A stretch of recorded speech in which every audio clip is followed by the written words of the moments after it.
And we are back with more on Leadership Matters with the People's Doctors. And for those who are just joining us, a lovely conversation with Dr. Loretta, Dr. Cheryl on this rogue leadership piece in terms of thinking about how we challenge status quo and how we truly become courageous leaders, really building a team. And again, so glad to have Dr. Loretta and Dr. Cheryl with me on this lively discussion that we're having as part of this month's focus, which is really on team leadership and just looking at it from a different perspective as well. So let's jump into maybe a little bit of the rapid fire, ladies, if that's okay with you, and see how we all perhaps may answer some of these rapid fire questions that we can come up with.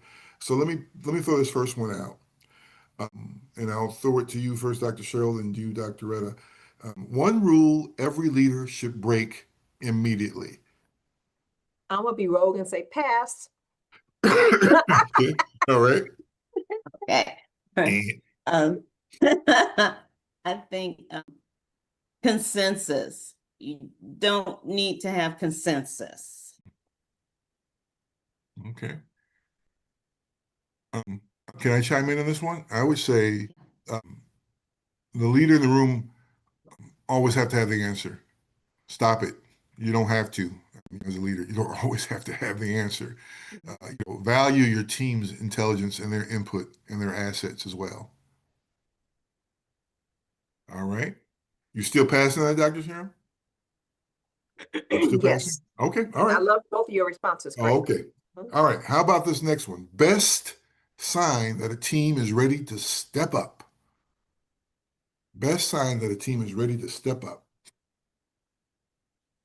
Dr. Retta, how about you?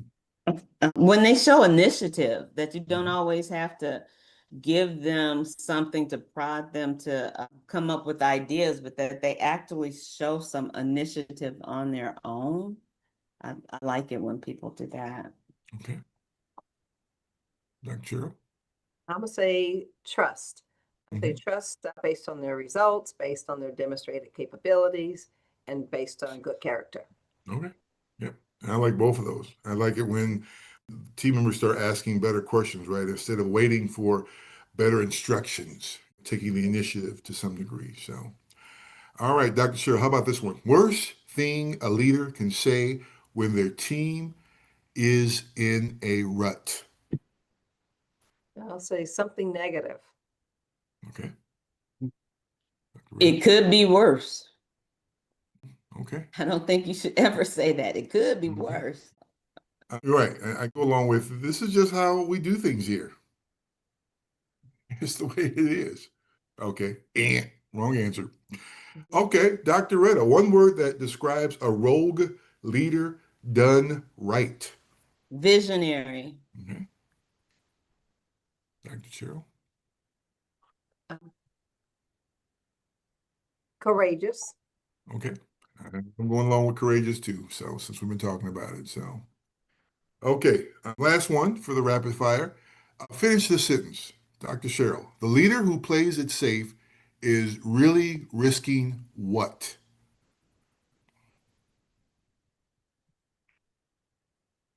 Dr. Cheryl. The leader who Lack plays it of safe is progress. okay. Innovation. Okay. Yep. And I would probably say everything that actually matters. Ooh, I got one more that came to mind. What's the one thing great teams do that average teams are afraid to?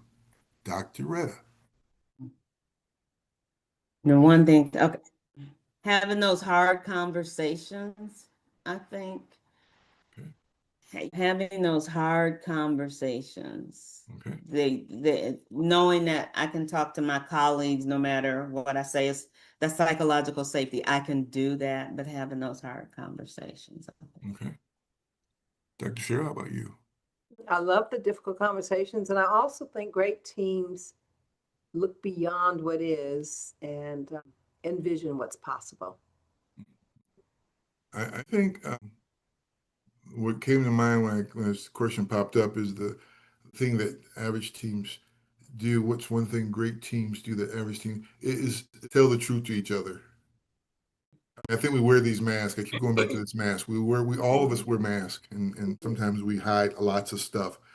I think we got to get into a better role of just telling the truth to each other. And then not only tell the truth, but then stay in the room and figure out what we're going to do about it. Okay, I Mhm. just told you what you need to do, what we're going to do, what we're going to do about it. So good. So that's my thinking in terms of that. So, well, thank you for playing rapid fire. That was exciting as well. So, there's so much we haven't covered in this discussion around rogue leadership. I'm thinking about as we talk about the closing, because I know we're coming closing to a session soon here. But when I think about uh, what's top of mind, is to think about maybe a closing question as we try to wrap all this up. I'm thinking to myself, for the leader who's been told either directly or indirectly that their bold ideas are just too much, and they may be out there listening to us. What would you say to them today? We've got a number of leaders who've got wonderful ideas, who want to be courageous, who want to be that rogue leader, but the bold leaders have been told that your ideas are too much. You're too much for us. What would you say to them today, though, for those who might be listening? Dr. Red or Dr. Cheryl, anything that come to mind? My first thought is, I'll say, don't let someone else's fear shrink your vision or Mm. stop your vision, because they might just be afraid of the change or doing something differently. But you can't let other people's fear stop you from doing what you to be right or the vision that you've been given. So, Okay. All right. Dr. Cheryl? Mhm. I'd say reflect inward and Mm. listen to your heart and have integrity with regards to what is true for you. And don't be afraid to be humble Mm. and take feedback, figure out the what and the why, and is there a different delivery that then allows you to continue to be courageous and doing the right thing, even when it may be hard to do. Yeah. Yeah. Yeah. And I love both of those responses. I think what comes to mind is don't let others' limitations become your ceiling, right? mm, Vision is not a problem to be managed. It's an asset that needs to live in its fullness. And so I would probably tell that listener out there who's been in this situation just that. Continue to move ahead and strive forward and continue to be a rogue leader.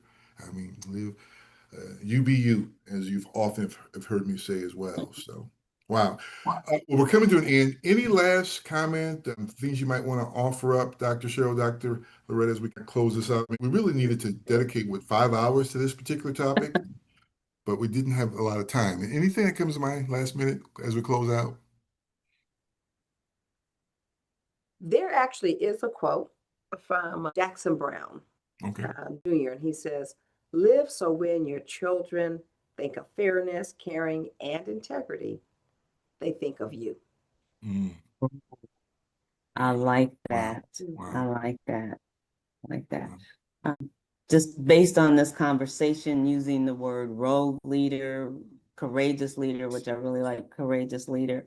But sometimes you're going to make people feel uncomfortable, and that's not necessarily a bad thing. So they're not always going to agree with your idea, but change, it's necessary. Someone told me who is on this podcast, Mm, sometimes you need that necessary rub. mm, So I didn't always get it, but I have learned that the rub is necessary. Right. So by all means, you might make people uncomfortable, but that's not necessarily a bad thing. I think I told you that. So when you make Dr. Dre uncomfortable, it's not necessarily a bad thing. No, well, I'm well, both of you make me Indeed. uncomfortable. Both of you make me I'm sure uncomfortable. that's what Dr. Dre told you. You're right. No, that's great. That's great. And I want to challenge every listener that's out there to walk away. I would challenge you to have one honest conversation that you've been avoiding. Just one. You don't have to redesign your whole organization. You don't have to write a strategic disruption plan. Just that one conversation with your team, with your leadership, with yourself that you already know that needs to happen, and you've been finding reasons not to have it. That conversation is where the rogue leadership begins with you today. And so challenge yourself and commit to yourself that I'm going to have that one conversation that I've been avoiding and needing to have with my team or maybe with myself as part of that process. So great. All right. Well, that wraps up our time together. It's always a pleasure to have our audience join us. And we want to, again, just thank everyone for being with us. We want to thank you for listening. Continue to send in your wonderful questions, Leadership Matters, questions at innovations.org. Drop me the line if you are a leader, if you are a rogue leader. Love to know if you're a rogue leader and tell me why you think you're a rogue leader. But we want you to join us every Wednesday, YouTube, 2 p.m. Pacific, 4 p.m. Central Time. You can download our podcast at your convenience on demand. And you can catch us on all kinds of various vehicles, Apple Podcasts, iHeartRadio, Amazon Music. We are there. Spread the word about this particular show. Share it with your friends, your colleagues, your relatives, whoever you might need to share it with, because we do have some very powerful conversations that certainly can move and really think about leadership much differently. So until next time, Leadership Matters with the People's Doctors, where we are informing leaders, inspiring solutions. Make your leadership matter. Until next time, thank you.